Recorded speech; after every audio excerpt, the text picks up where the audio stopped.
Why has this trial been delayed for so long? I personally think they're trying to build a witness list that's undeniable. There are so many connections and so many ins and outs and puzzle pieces that they need to build for this case.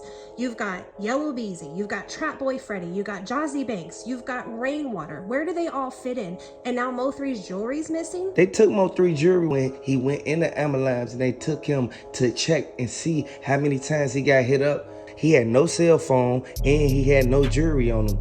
Everybody knew that they was following him. How did they even know that he was gonna be at Jazzy Banks' house? Who gave Benzo Bling the address to Jazzy Banks' house if the baby daddy and him weren't connected to this whole case? And as much as I think Rainwater is deflected, maybe there is some truth to the baby daddy having involvement in this case. He was looking through the window, seeing what was going on, being nosy, texting his son back and forth. They've already proven that.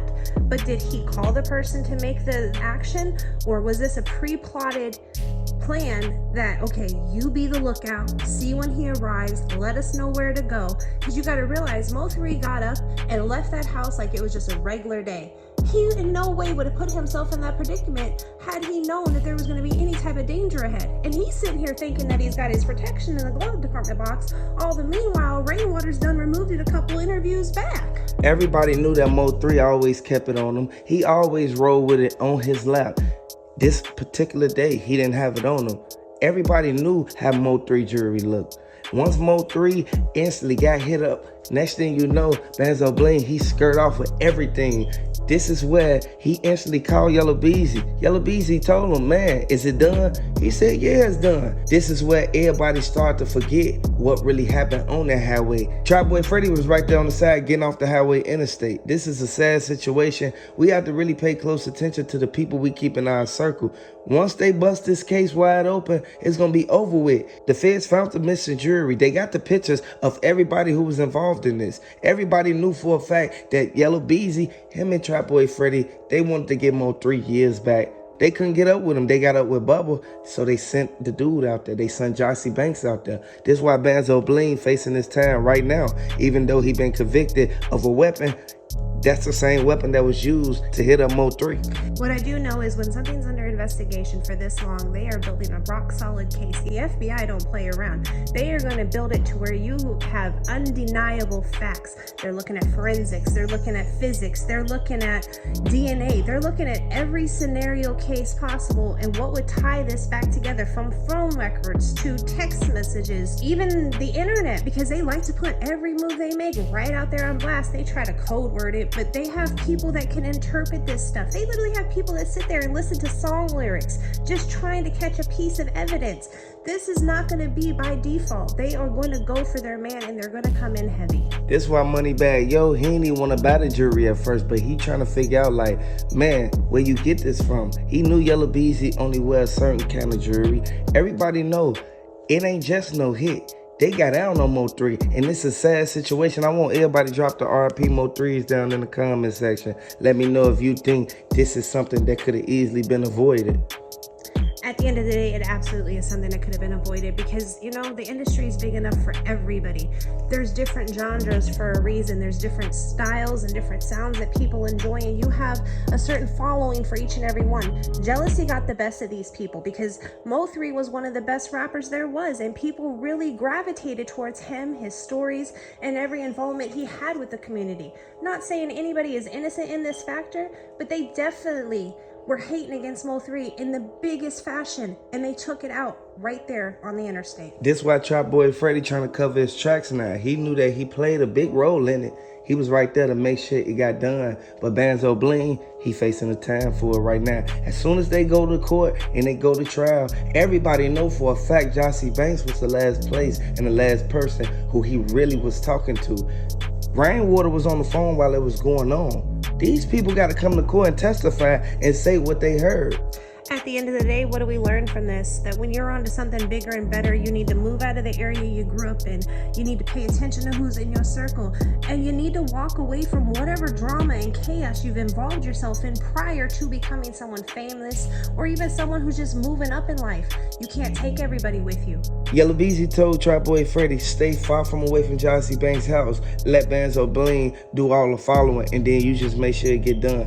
This is something that we all know for a fact. It happened time to time. time, but they could have caught Mo3 anywhere. Why was that the particular place that they caught him? And they tried to put everything on Rainwater. Of course, Rainwater played a big part in it, because Rainwater was the only one who was basically going to be able to initiate the whole thing. He was going to be the one to give everybody the information that they needed to get the location to get Mo3. They got fingerprints and they got photographs of everything that was done. Everybody who was standing out there, even the dude that was in the semi-truck, he was the main one, told them everything that they did once they chased Mo3 down. Mo3 tried to get away from him once he noticed his gun went in there. At the end of the day, they did a sloppy job and it's catching up with them. Unfortunately, there's been so many incidents and who knows how many where these people have gotten away with it. At the end of the day, I think that Rainwater has been pushed into something he probably didn't want any involvement in, but they keep harassing him and threatening him, and he's just trying to get them off his back. Trap Boy Freddy, what's the coincidence of him being in that exact area at that exact moment, making a mockery of the scene at that? Who makes a mockery of anybody dying? He tried to act like he didn't know who was right there over there by them ambulance. They pointed over there. Trap Boy Freddy tried to raise the window up, but everybody knew for a fact that was Trap Boy Freddy's car. The dude in the passenger seat told Trap Boy Freddy, man, you making us look hot right now. That's why Trap Boy Freddy instantly got right off the highway, called Banzo Bling, made sure he was straight because he wanted to make sure wasn't nobody following that black Camaro. It's a very untimely loss for everybody that was involved with Mo3, from the industry to his personal life. It is sad that things have to be resolved in this manner rather than just sitting down and having a man-to-man conversation. If you really got a beef with me, come talk to me. You ain't got to take my life. Jossie Banks just wanted Mo3 to get home safely, but she was still playing both sides. I want everybody to let me know down in the comments, do you think that Jossie Banks should have instantly told Mo3 to stay at home if she knew what was finna go down? It happened right after he left her house, not after he left his house to go to her house. I mean, if a woman really loves and cares about you, she's going to do her best to protect her king, and that's just that. So, yeah, I think she had involvement. I think she very much knew what was going to happen, when it was going to happen, and probably how it was going to happen. Mo3 tried to skirt him and tried to get him off his trail as soon as he realized that they were behind him, but it was a little too late, unfortunately. The forensic evidence is going to point back to everybody who actually was right there inside of that car. The black Camaro, it's a car that you can notice from anywhere. Mo3, he spotted the car. He thought that there was just a regular, normal person driving in that black car. He knew that Trap Boy Freddy and them had a car like that. But Mo3, he still was thinking that he had his gun up in his glove compartment. They took it out. Why did they take it out? How do you take your enemy from being on top of the world to defenseless? You got to disarm them. When they don't even know it. So they're sitting there thinking they still have a barrier of protection. That's a false reality for them now because it's not there. They literally disarmed this man, set him up, made whatever plans and plots with each person involved, and then took him out. There was no way for him to escape that day. He went right into a roadblock because that highway had construction going on and everything was at a turtle snail crawl.